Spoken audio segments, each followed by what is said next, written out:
Puasa pun ya, itu juga naikin LDL kita, kolesterol kita. Bahkan Deddy Corbuzier aja ya, yang mempromosikan OCD, ya kan, terus dia nggak makan gula juga. Itu aja naik juga tuh, kolesterolnya. Om Deddy sempat komen tuh di video gua, dia kolesterolnya 350.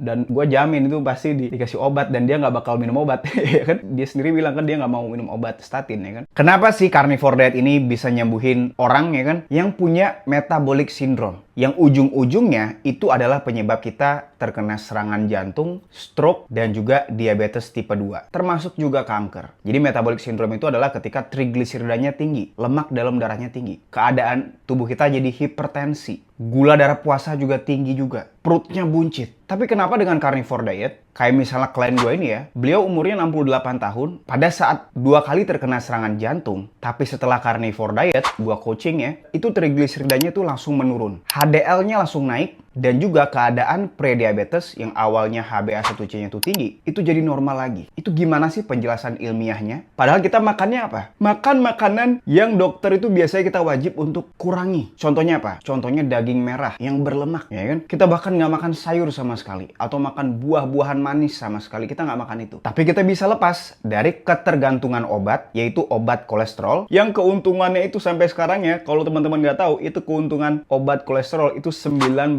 juta billion dollar per tahun, Pak ya. Jadi kalau misalnya semua orang sehat, pasti yang marah-marah siapa? Yang nggak terima siapa? Yang terima duit 19 juta dolar ini. Jadi kita bakalan bahas dengan detail secara ilmiah berdasarkan studi juga, studi terbaru 2024 dan studi-studi lainnya. Termasuk juga gue bakalan bahas hasil dari klien coaching gue ya, yang sebelumnya pernah 2 kali serangan jantung, tapi setelah carnivore udah nggak ada lagi tuh metabolic syndrome. Hipertensinya normal, gula darahnya jadi normal juga, trigliseridanya juga jadi menurun, jadi bagus banget. Lingkar perutnya ya, yang awalnya tinggi di atas 90 cm, sekarang udah benar-benar menurun banget, 28 cm itu turunnya. Dan semoga ini adalah jadi video terakhir penjelasan gua ya mengenai kolesterol dan juga carnivore diet. Kenapa LDL itu bakalan naik ketika kita melakukan diet rendah karbohidrat atau diet ketogenic diet ataupun diet carnivore diet yang kita sama sekali nggak makan produk dari nabati. Langsung aja kita bahas. Nah teman-teman tahu nggak? Pada tahun 1970, waktu belum ada nih penyakit jantung yang marak kayak zaman sekarang ini ya, obesitasnya semakin tinggi, padahal kedokteran semakin banyak, medis semakin modern. Tapi kenapa obesitas semakin banyak? Maksudnya penyakit-penyakit itu kenapa sih semakin tinggi rate-nya? Jadi di tahun 1970 itu, normalnya kolesterol itu, batas normalnya, yaitu adalah 300 mg per desiliter total kolesterolnya. Tapi sekarang, pada saat penemuan itu ya, penemuan statin ya, atau obat kolesterol, itu nggak tahu kenapa, tiba-tiba total kolesterolnya itu batasnya di mana? Batasnya sekarang di 200 mg per desiliter. Dan kalau lebih dari itu dibilangnya bahaya. Tanpa melihat parameter lain. Tanpa melihat misalnya lagi diabetes misalnya ya, atau misalnya trigliseridnya naik gitu ya. Yang penting kalau udah 200 itu bahaya. Padahal itu bukan karena studi terbaru, tapi karena dirilisnya satu obat ini. Karena obat ini semakin kita minum, semakin turun kolesterolnya, kita bakalan jadi semakin sehat. Padahal studi terbaru nanti gue bakal bahas ya, baru dirilis 2024 Maret. Jadi dia studi ini melakukan follow up selama 22 tahun terhadap 170.000 pasien. Dan hasilnya, simpelnya ya, kalau kita semakin rendah LDL kolesterolnya, justru tingkat kematiannya semakin meningkat. Nah, gue juga selalu menyarankan ke teman-teman semua ya, penonton-penonton gue, saudara-saudara gue juga, keluarga gue ya, teman-teman gue, untuk kita ini jangan tergantung sama obat-obatan. Sebisa mungkin kesehatan kita itu nggak ditentuin dari obat-obatan. Karena semua obat-obatan yang dibikin sama manusia itu ada efek sampingnya. Obat-obatan yang paling nggak ada efek sampingnya yaitu adalah obat dari Yang Maha Kuasa. Yaitu apa? Yaitu daging. Terutama daging merah, Pak ya. Karena daging merah itu adalah makanan yang paling tinggi nutrisinya dari makronutrisi, mikronutrisi, dan juga mineralnya. Dan gue juga sebenarnya bikin video ini karena gue pengen teman-teman semua ini ya, termasuk gue pun juga, pada saat kita beranjak nanti tua, kita itu jadi semakin sehat. Atau setidaknya kita bisa ngeliat anak cucu kita dan kita masih bisa nge-gym, ya, masih bisa jalan, nggak duduk di kursi roda. Nah, sebelum kita ke topik pembahasan, gue mau ngasih tahu dulu alasan gue bikin video ini ya. Karena gue sebenarnya udah bikin video-video sebelumnya tentang kolesterol. Ya, kalau misalnya kita itu mau umurnya sampai 100 tahun, di studinya, ini udah studi jangka panjang juga, justru orang-orang yang kolesterolnya tinggi, oke, tapi gula darahnya normal, itu mereka semua nyampe ke 100 tahun. Dan dibandingin sama orang-orang yang gula darahnya tuh tinggi, bahkan prediabetes, tapi kolesterolnya tuh tidak setinggi orang-orang yang tadi yang hidupnya sampai 100 tahun. Dia dijemput duluan tuh sama Yang Maha Kuasa tadi. Jadi teman-teman bisa tonton penjelasan di videonya yang ini ya. Nah, jadi ada teman kita nanya di komen di YouTube. Nih, komennya di sini ya. Bos, saya ngikutin carnivore diet, berat badan turun 7 kg. badan terasa ringan, tapi tes LDL jadi 209, kolesterol total jadi 320, HDL dan trigliserida baik, apakah perlu minum obat kolesterol? Umur 55 tahun, turun 82 ke 74 dalam 3 bulan. Dan banyak juga komentar lain dari Instagram. Nah, kayak misal satu lagi nih, saya udah carnivore 1 bulan, pas medical check up, LDL-nya jadi tinggi, disuruh berhenti sama dokter. Nah, itulah kenapa gue mau bikin video ini. Nah, sebelum ke pembahasan studi, gue mau jelasin sedikit, kolesterol itu sebenarnya apa? Jadi kolesterol itu, simpelnya, tubuh kita sendiri itu memproduksi kolesterol. Karena kolesterol itu sangat-sangat vital fungsinya di tubuh kita. Untuk apa? Untuk pembentukan hormon seks. Seperti apa hormon-hormonnya? Biasanya kalau laki-laki, hormon testosteronnya itu lebih tinggi. Oke, itu hormon seks satu, testosteron, estrogen, progesteron, dan hormon-hormon lain. Oke, teman-teman bisa lihat di sini ya. Jadi kalau tanpa ada kolesterol, kita bakalan apa? Bakalan nggak bisa produksi hormon-hormon tadi dengan optimal. Selain itu juga, fungsi kolesterol itu untuk pembentukan vitamin D. Contohnya kalau kita misalnya lagi jemuran, ya ketika sinar matahari ngenain kulit kita, kolesterol di kulit kita itu bakalan dikonvert menjadi vitamin D3. Jadi banyak banget fungsinya kolesterol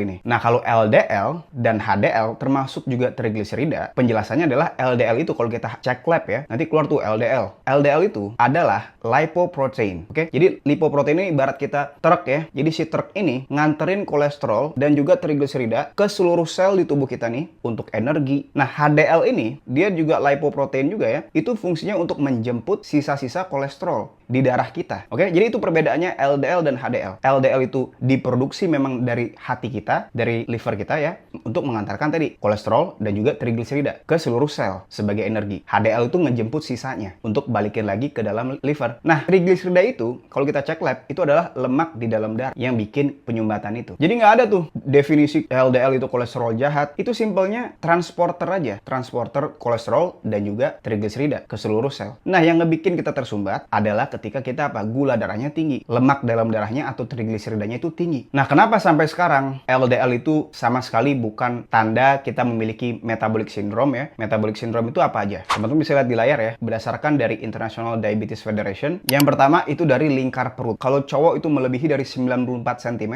itu adalah salah satu tanda utama kita punya metabolic syndrome yang menjadi penyebab utama kita terkena tadi ya, serangan jantung, stroke, diabetes tipe 2 ya, dan penyakit lainnya. Ginjal pun juga bermasalah. Oke, jadi bukan protein yang bikin ginjal bermasalah. Tapi apa? Tapi insulin resistance. Resistensi insulin. Kita kebanyakan karbo sama gula. Itu pembahasan yang lain. Terus yang kedua, hipertensi ya. Yang ketiga, trigliseridanya itu tinggi di atas 150 dan juga tekanan darah kita ya, itu di atas 130, sistoliknya, diastoliknya itu di atas 85 dan juga HDL yang rendah banget di bawah 40 kalau cowok. Kalau cewek di bawah 50. Yang terakhir yaitu apa? Yaitu gula darah puasa kita yang tinggi di atas 100 tuh ya. Jadi gitu. Jadi itu adalah metabolic syndrome, bukan LDL sama sekali. Jadi kalau misalnya teman-teman LDL-nya masih naik, tapi trigliseridanya tadi masih normal, nggak ada tanda-tanda seperti yang tadi disebutin sama metabolic syndrome, ya nggak masalah sama sekali, nggak usah khawatir. Nah, sekarang kita baru ke studinya ya. Jadi gue bakalan bahas 3 studi di sini, yang intinya menjelaskan di semua studi ini yang terbaru ini ya, semakin kita rendah total kolesterolnya, termasuk LDL-nya, resiko kematian kita akan semakin tinggi. Terutama studi terbaru ya, yang bakalan gue bahas yang paling pertama ya, yang tadi meneliti 177.000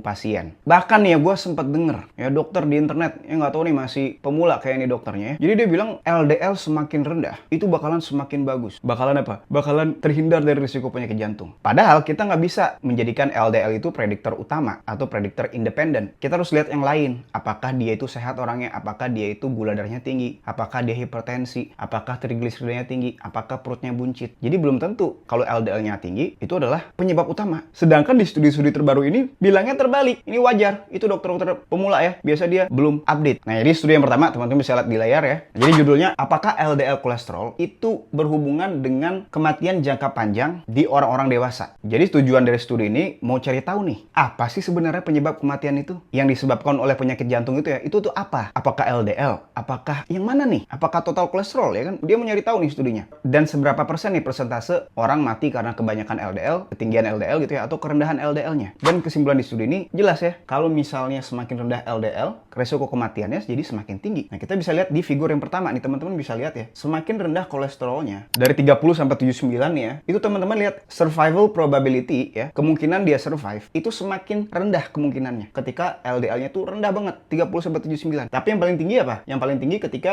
itu justru malah di atas 160 LDL-nya. Tapi ketika misalnya nih ada vegan ya kan, vegan tuh biasanya kolesterolnya rendah banget tuh biasanya. Pasti kalau ke dokter, "Selamat Udin, kolesterol kamu LDL LDL kamu itu cuma 30, cuma 70. Padahal bentar lagi bakalan koit.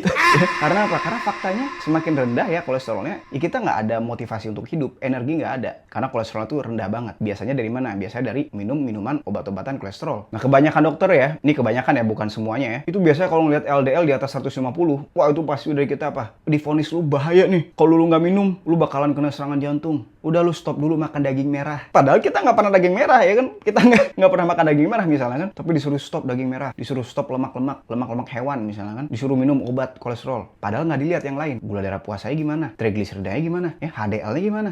Perutnya buncit nggak? Jadi itu yang kita harus perhatiin lebih, bukan cuman LDL doang. Jadi buat kesimpulan yang studi pertama ini, gue nggak bilang kita wajib untuk semua orang tuh LDL-nya tinggi gitu ya. Gue nggak bilang kayak gitu. Tapi kita wajib untuk meneliti yang lain lagi nih. Apakah kalau misalnya LDL tinggi, kita lihat dulu gula darah puasanya gimana, trigliseridanya gimana. Jadi jangan langsung lu baru LDL tinggi langsung lu takut ya kan. Atau lu misalnya dokter langsung lu kasih obat ya kan. Kita harus lihat nih, ini ada konteksnya. Terutama kalau kita lagi ngelakuin diet carnivore diet kayak gini. Nah, kita bisa lihat lagi nih figur kedua dari studi yang terbaru ini ya. Jadi semakin tinggi rasio total kolesterolnya dengan HDL, semakin tinggi juga hazard ratio, HR ya, atau rasio bahayanya. Artinya semakin tinggi total kolesterol dan semakin rendah HDL-nya, itu bahaya, Pak. Oke? Jadi kita lihat lagi nih, kalau misalnya dia total kolesterolnya tinggi, kita lihat HDL-nya. Oh, ternyata HDL-nya itu tinggi juga. Berarti aman-aman aja. Nah, ini yang paling menarik adalah yang di bawahnya ya. Ketika rasio trigliserida dan HDL, jadi misalnya trigliserida itu rendah, tapi HDL-nya itu tinggi, bahkan melebihi dari trigliserida. Itu justru efeknya apa? Protektif, bahkan melindungi dari serangan jantung. Karena apa? Karena lemak dalam darahnya sedikit, tapi HDL-nya tuh tinggi. Jadi aman banget nih, nggak bakal ada plak. Jadi semakin rendah trigliseridanya, nggak sampai 0 juga ya, semakin rendah, ya di bawah 150 atau di bawah 100, dan semakin tinggi HDL-nya di atas 40 kalau cowok ya, itu bakalan semakin bagus. Efeknya protektif terhadap jantung kita. Nah, ini studi kedua ya. Jadi ini pasiennya, atau ibaratnya orang-orang yang di riset ini, itu ada banyak banget. Ada 12,8 juta orang. Orang-orang dewasa ya, teman-teman bisa baca sendiri langsung di studinya ya. Judulnya, yaitu total kolesterol dan penyebab kematian dari umur dan juga dari jenis kelaminnya. Oke, ini ada 12,8 juta orang. Teman-teman bisa lihat di figur yang pertama ya. Jadi mengenai hasil dari labnya ini, di sekitaran umur 20, total kolesterol itu masih rata-rata di 170-an. Tapi semakin kita naik umurnya, teman-teman bisa lihat ya, di bagian bawah itu umur 50, untuk cewek dan cowok, rata-rata kolesterol orang-orang ini, yang 12 juta orang ini, itu di 200 mg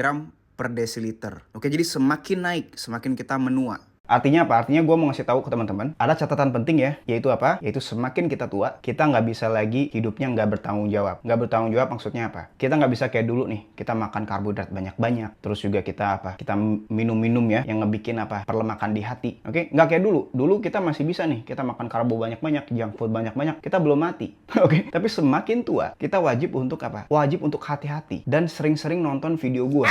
Oke? Karena apa? Karena gue bakalan selalu ngasih info yang paling update. Karena gue sendiri pun juga ngeri juga, ya kan? Kalau gue nggak paham, pasti gue jadi takut. Tapi gue selalu mensenjatai ya diri gue sendiri dengan ilmu-ilmu terbaru ini. Dan gue juga pasti cari referensinya dari luar juga, terutama dari Amerika biasanya. Oke, jadi semakin tua, ini informasinya itu semakin penting nih untuk kita pahamin. Karena langsung efek ke hidup kita sendiri. Nah, menariknya di figur 2 di studi yang gede banget ini pesertanya ya. Ini tuh studi tahun 2019, oke? Jadi di figur kedua ini menjelaskan hazard ratio atau rasio bahaya dari penyakit jantung dan penyakit lainnya itu jadi 2 kali lipat atau bahkan lebih banyak ketika total kolesterolnya itu kurang dari 120 mg per desiliter. Oke? Gue ulangin ya. Ketika kita total kolesterolnya itu kurang dari 120 mg per desiliter, justru serangan jantungnya jadi 2 kali lipat. Dan penyakit-penyakit lain jadi 2 kali lipat. Jadi jangan kita bangga nih, total kolesterol kita turunin terus. Ya pakai obat bahkan ya kita turunin terus. Padahal apa? Padahal itu bahaya buat tubuh kita. Apalagi keadaannya orangnya tuh misalnya kita nggak sehat, obesitas, lu suruh diet males, lu maunya yang instan, lu maunya obat-obatan, lu memperkaya orang lain, diri lu makin sakit, gula darahnya juga tinggi. Jadi itu yang kita juga harus perhatiin, bukan cuma kolesterol doang. Dan kita juga harus ingat, kolesterol itu adalah bahan bakar dari hormon seks kita yang ngebikin brewok kita makin tebel, yang ngebikin kita suaranya kalau cowok makin maskulin. Itu fungsi dari kolesterol. Yang cewek makin feminim, yang cowok makin maskulin, oke? Dan kita jadi semakin bertenaga. Karena kolesterol itu sekali lagi adalah hormon seks atau sex hormone. Nah, itulah kenapa setiap orang-orang yang ngelakuin carnivore diet, hasil labnya biasanya di bawah 150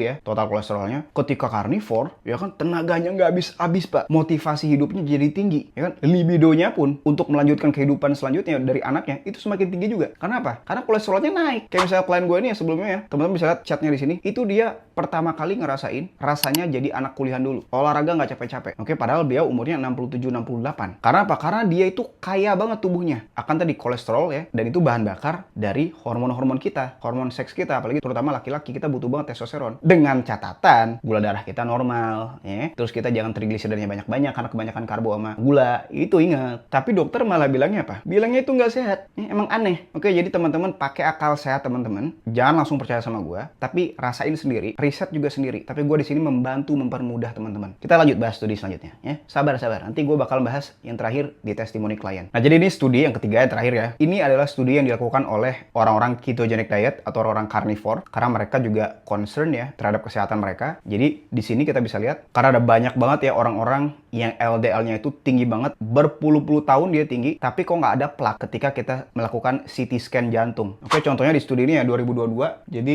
ada 500 orang, sekitar 500-an orang yang LDL-nya tuh tinggi. Sampai LDL-nya itu setinggi 521 mg ya per desiliter. Itu tinggi banget. Ya, gua aja nggak sampai segitu LDL-nya. Tapi trigliseridanya tuh rendah banget, 47 doang. Dan HDL juga tinggi ya, 113. Nah, dia dites ya kan. Dia dites CT scan jantung ya di tahun pertama itu nggak ada plak sama sekali, 0. Terus 2 tahun kemudian dites lagi, tetap 0. Nggak ada penumpukan plak, itu nggak ada. Karena tadi trigliserida itu rendah banget walaupun LDL-nya tinggi. Dan juga orang-orang di studi ini tuh mereka ngelakuin hidup yang sehat. Contohnya apa? Contohnya mereka banyak-banyak makan hewani ya, termasuk juga lemak hewaninya. Oke, kita nggak takut sama lemak hewani, tapi jangan kelebihan aja. Kita makan itu satu paket, real food, makanan utuh. Jadi ada daging, ada lemaknya, kita makan. Oke, jangan lu tambah-tambahin lemak misalnya. Nanti lu mual atau lu mencret. Dan nggak ada minyak-minyak yang diproses. Minyak-minyak dari biji-bijian. Yang proses pembuatannya itu melalui pemanasan berkali-kali. Contohnya seed oils, canola oil dah, oil-oil yang lainnya. Pokoknya kita tuh minyak nggak sehat lah. Itu mereka nggak pakai itu. Mereka pakainya apa? Pakai butter, bukan Blue Band atau margarin ya. Pakai butter, itu beda, itu lemaknya dari susu sapi. Kalau margarin tuh lemaknya dari tadi biji-bijian itu. Kita nggak mau pakai yang itu. Terus juga minyak hewan pakainya, dan juga junk food juga, itu ya pastinya nggak makan junk food. Olahraga yang rajin juga, tidur yang cukup, kena matahari juga, ya kan jalan.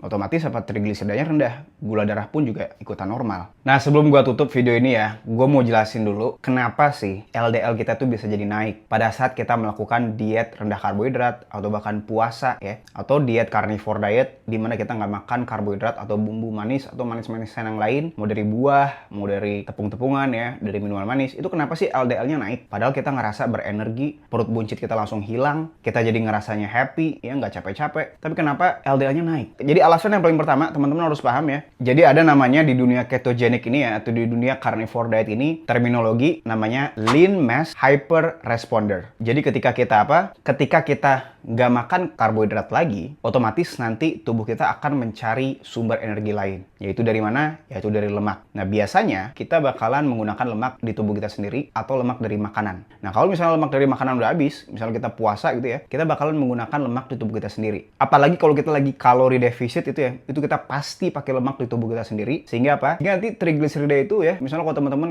kadar lemaknya tinggi, berat badan tinggi, pasti trigliserida itu pasti tinggi. Di atas normal, gue jamin. Nah, tapi biasa kalau udah tinggi, karena kebanyakan makan karbo dan gula ya, makanan karbo olahan ya kan, sedikit proteinnya, nanti trigliserida dari tubuh kita itu akan dirilis menjadi energi, dipakai sebagai energi. Sehingga apa? Gimana caranya? Jadi nanti hati kita ini, hati juga nanti memproduksi LDL. Sehingga apa? Sehingga nanti kalau kita lagi diet carnivore, terutama kita aktivitas hariannya tuh tinggi, kita butuh energi yang banyak. Nah, ketika energinya banyak dibutuhin, nanti LDL-nya bakalan banyak, karena butuh untuk mentransportin atau untuk mengantarkan tadi trigliserida itu ke seluruh sel tubuh kita. Makanya kalau gua ya cek lab misalnya, pasti LDL-nya tuh tinggi-tinggi, di atas 200. Karena gua lagi rajin-rajinnya olahraga, misalnya latihan beban, dan gue nggak makan karbohidrat sama sekali. Itu udah proses yang alamiah. Jadi gitu ya, jadi bukan cuma carnivore diet, puasa pun ya, itu juga naikin LDL kita, kolesterol kita. Bahkan Deddy Corbuzier aja ya, yang mempromosikan OCD, ya kan, terus dia nggak makan gula juga, itu aja naik juga tuh kolesterolnya. Om Deddy sempat komen tuh di video gue, dia kolesterolnya 350.